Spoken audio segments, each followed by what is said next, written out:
One of the most infamous female concentration camp guards during World War II was Irma Grese, known as the Beautiful Beast. Witnesses saw her using her pistol to harm prisoners at Auschwitz and Bergen-Belsen. When the war ended, she was caught at Belsen, attempting to disguise herself as a prisoner. The British quickly took her into custody, and shocking reports of her brutality emerged. Despite being in her early 20s, she played a significant role in the suffering within the camps. Eventually, she was sentenced to death at Hamelin Prison, where the executioner carried out the sentence by sending her through the trapdoor. Less well known is that Irma Grese had a romantic relationship, despite her reputation for engaging with multiple SS guards. Her boyfriend, Franz Wolfgang Hatzinger, met a tragic end at the same camp where she worked.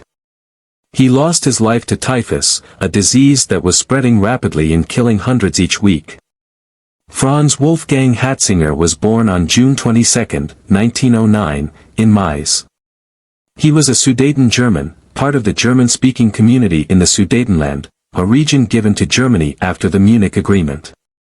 However, Hitler later took control of all of Czechoslovakia. Hatzinger worked as an administrative inspector before joining the Nazi Party on September 1, 1938, receiving membership number 3,314,950. 10 days later, he joined the SS and eventually became part of the Waffen-SS, moving up through different SS divisions. Instead of fighting on the front lines, Hatzinger became part of the Death's Head unit, working in various concentration camps. Often, SS soldiers who were injured or unfit for frontline combat were reassigned as camp guards. He was sent to Auschwitz, the deadliest camp in Nazi Germany, where over 1 million people lost their lives. Under the leadership of Commandant Rudolf Haas, Auschwitz became a site of immense suffering, with guards like Hatzinger enforcing brutal policies. Hatzinger initially served as a guard at Auschwitz but later became head of the technical department at the main camp. It was likely there that he first met Irma Grese. Despite being married, he pursued a relationship with her. Grese had a reputation for being involved with multiple SS officers and even had rumored connections with the infamous doctor, Joseph Mengele. As they were transferred between camps, Hatzinger and Grese grew closer. He held a key position at Auschwitz, overseeing air raid alarms, and eventually rose to the rank of Oberscharführer, further securing his role in the system. As the Soviet army advanced in early 1945, Auschwitz was evacuated. Many prisoners were forced on death marches to other camps, including Bergen-Belsen. Hatzinger escorted prisoners to Belsen, arriving in January 1945, where he reunited with Grese. Their relationship became more serious during this time. Unlike a conventional love story, their bond existed in one of the most horrific environments of the war. Belsen was overcrowded, and diseases ran rampant, spreading uncontrollably. As the war neared its end, many SS guards fled the camp, though some stayed behind in an attempt to maintain order. When the British arrived to liberate Belsen, one reporter described the horrific conditions. Bodies lay scattered across the ground, with the living and dead indistinguishable from one another. Starvation and disease had taken over, and the few remaining prisoners had no strength left. Neither Hatzinger nor Grese had any redeeming qualities.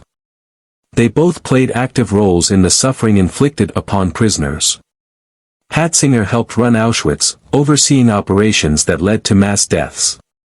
As the situation in Belsen worsened, many guards abandoned their posts, but Grese and Hatzinger stayed. He was 14 years older than her, living a double life, married yet deeply involved with Grese. The camp's commandant, Joseph Kramer, had planned to transfer Grese elsewhere, but she requested to stay with Hatzinger. Ironically, this decision sealed her fate. Had she left, she might have avoided capture and execution. Hatzinger, like many others in the camp, fell ill. Even the SS guards were not immune to the diseases sweeping through Belsen. By April 1945, he had contracted typhus. When the British liberated the camp on April 15, 1945, they attempted to provide medical care to those infected, including Hatzinger. However, on April 23, 1945, he succumbed to the disease. Despite his history as an SS officer and his involvement in the mass suffering at Auschwitz, the British buried Hatzinger in a German war cemetery in Lohide, near Belsen. His grave was marked with his birth and death dates. Meanwhile, Irma Grese was taken into custody and later faced trial for war crimes. Many were shocked by her young age. She was in her early 20s when she was sentenced to death. She had numerous relationships within the SS, but her loyalty to Hatzinger led her to stay in Belsen, ultimately leading to her arrest. Hatzinger's specific actions at Auschwitz and Belsen were not well documented, and survivor testimonies rarely mentioned him by name. However, given his position and role in the camps, it is likely that had he survived, he would have faced trial and a death sentence at the Belsen trials. The twisted relationship between Irma Grese and Franz Hatzinger ended with disease claiming his life and the hangman's noose taking hers. Thanks for watching. If you found this story interesting, please subscribe to support our channel. Once again, thank you for watching.